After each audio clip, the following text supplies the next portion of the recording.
दर्शकवृन्द, युक्रेनका राष्ट्रपति भ्लोदिमिर जेलेन्स्कीले अर्थपूर्ण शान्ति र सुरक्षा वार्ताका लागि आह्वान गरेका छन्। रुसी सेनाले आक्रमण तीव्र पारिरहेका बेला राष्ट्रपति जेलेन्स्कीले विलम्ब नगरी रुससँग वार्ताका लागि आह्वान गरेका हुन्। वार्ता रुसलाई उसको गल्तीका कारण भएको क्षतिलाई न्यून गर्ने एउटा अवसर भएको बताए। यो भेटघाट गर्ने समय हो, यो वार्ताको समय हो, यो क्षेत्रीय अखण्डता पुनर्स्थापना र युक्रेनका लागि नयाँ कायम गर्ने समय हो, उनले भने। अन्यथा रुसको घाटा यस्तो हुनेछ, रुसलाई कुनै पनि प्राप्ति गर्न धेरै पुस्ता चाहिन्छ। युक्रेनमाथि 24 दिनदेखि आक्रमण गरिरहेको रुसले आक्रमण थप नयाँ सहरतर्फ विस्तार गरेपछि यस्तो धारणा आएको हो। पछिल्लो पटक दक्षिणी सहर माइक्रोलिएभमा रुसी सेनाले मिसाइल प्रहार गरेको छ। माइकोलिएभको एक आवासीय भवनमा रुसी सेनाले गरेको मिसाइल आक्रमणमा कम्तीमा 45 जनाको मृत्यु भएको छ। त्यस्तै सहरको उत्तरी क्षेत्रमा रहेको सैनिक ब्यारेकमा कम्तीमा 2वटा मिसाइल खसेका छन्। स्थानीय सैनिकलाई प्रशिक्षण दिने यी ब्यारेकमा रुसी सेनाले मिसाइल खसालेको हो। ब्ल्याक सीबाट हुने आक्रमण रोक्न यहाँको सेनाले हरसम्म प्रयास गरिरहेको छ भन्ने जानकारी आएको छ। यस्तै रुसी सेनाले शुक्रबार बिहान लभिभ सहरमा ठूला 3वटा आक्रमण गरेको छ। सैन्य जहाज मर्मत गर्ने एउटा एयरबेसमा रुसले 3वटा ठूला बम खसालेको छ। यसैबीच युक्रेन युद्धमा 816 नागरिक मारिएको संयुक्त राष्ट्रसङ्घले जानकारी गराएको छ। राष्ट्रसङ्घले 17 मार्चमा 816 नागरिक मारिएको र 1333 जना घाइते भएको उल्लेख गरेको छ। यससँगै युक्रेनको दक्षिणी सहर माइक्रोलिएभमा रहेको सैन्य ब्यारेकमा मिसाइल आक्रमण भएको हो। ओडेसामा रहेको बीबीसी संवाददाता एन्ड्रयू हारिङले सहरको उत्तरी भागमा रहेको सेनाको ब्यारेकमा कम्तीमा 2वटा मिसाइल प्रहार भएको बताएका छन्।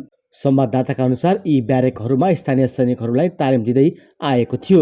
यी सैनिकहरूले कला सागर तटबाट रुसी सेनाको आक्रमण रोक्न प्रयास गरेका थिए। उता 8 वर्ष अघि युक्रेनको दक्षिणी भाग क्रिमियामा कब्जा गरेको खुसियालीमा रुसको राजधानी मस्कोको लुझनिकी रङ्गशालामा शुक्रबार उत्सव मनाइएको छ। रुसी झण्डा फहराएर विशेष कार्यक्रमको आयोजनाका साथै रुसका विद्यालयहरूमा विशेष पाठ पनि पढाइएका छन्। हजारौंको भिडमाझ रङ्गशालामा राष्ट्रपति भ्लादिमिर पुटिनको उपस्थिति विशेष आकर्षण बनेको समयमा यता मिसाइल आक्रमण भएको हो।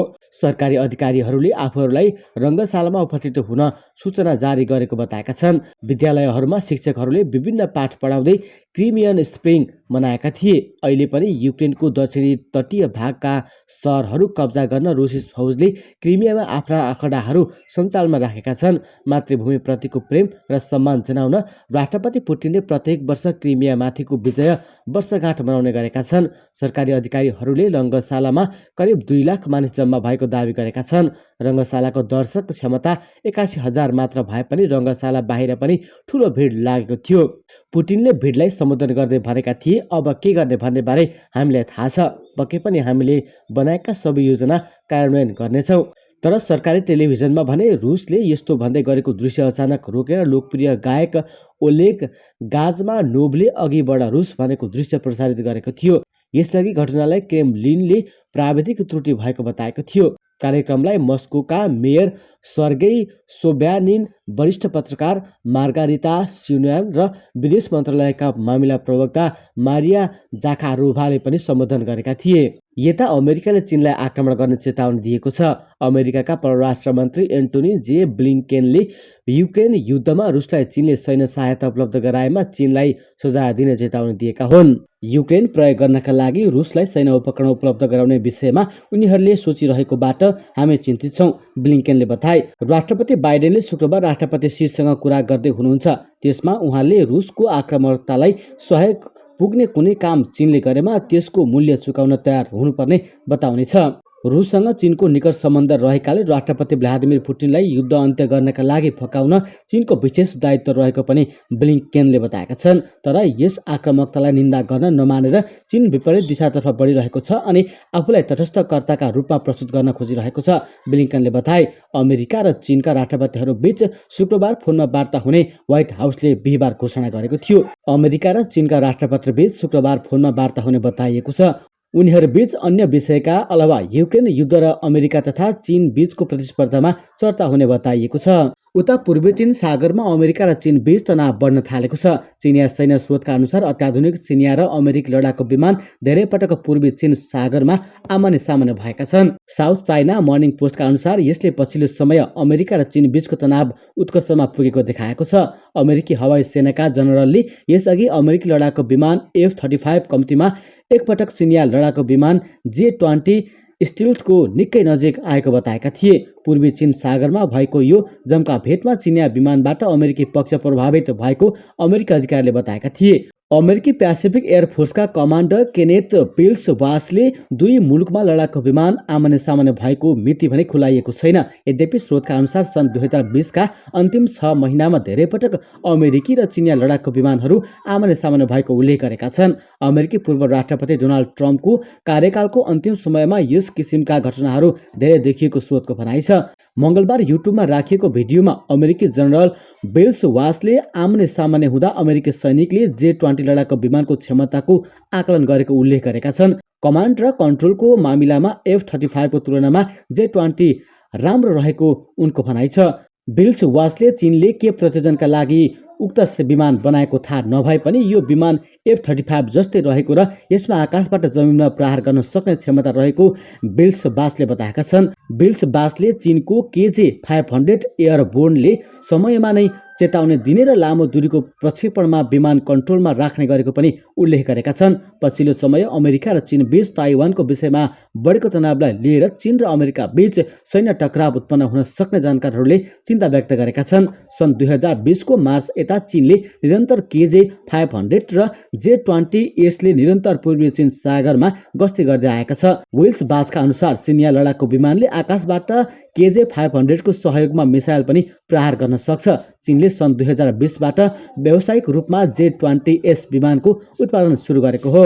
उता अमेरिकी सेनाले लामो दूरीको हाइपरसोनिक हतियार डार्क इगलको सफल परीक्षण सम्पन्न गरेको छ। वाशिंगटन राज्यको टाकोमामा अमेरिकी सैनिकहरूले 6 महिनादेखि अभ्यास गर्दै आएका छन्। ब्राभो ब्याट्री समूहका सैनिकहरूले हाइपरसोनिक हतियार चलाउन सफल भएका हुन्। यो हाइपरसोनिक हतियारले जमिनबाट जमिनमा मार हान्न सकिन्छ। स्थल सेना र जल सेनाका लागि फरक फरक क्षेपणास्त्र उपलब्ध गराइनेछ। यो क्षेपणास्त्र प्रति घण्टा 6000 भन्दा बढी किलोमिटर गतिमा उड्न सक्छ। पृथ्वीको वायुमण्डलको माथिल्लो भागसम्म पुगेर यस क्षेपणास्त्रले क्षेपणास्त्र प्रतिरक्षा प्रणालीको काम गर्नु अघि नै तिनलाई बेकामे पार्न सक्छ।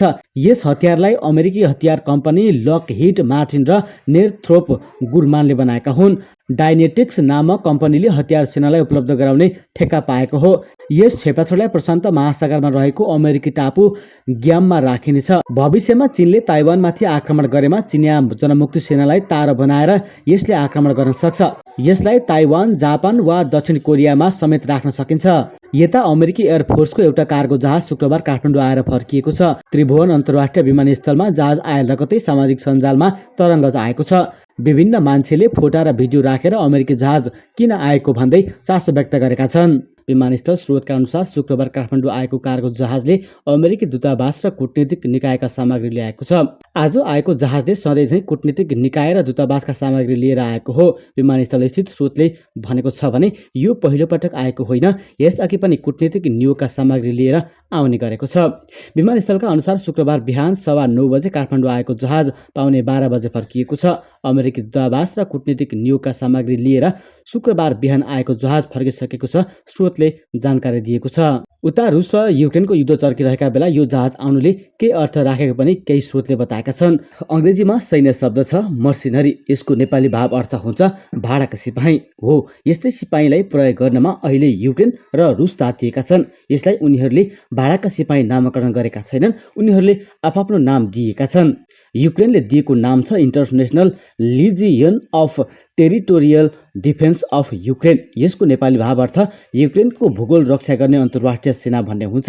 युरोपेली सङ्घले सदस्यता नलिएको र नाटोले रुससँग प्रत्यक्ष भिड्न नमानेपछि युक्रेनले जुक्ति लगाएर भाडाका सिपाहीहरू भर्नाको योजना सार्वजनिक गरेको हो।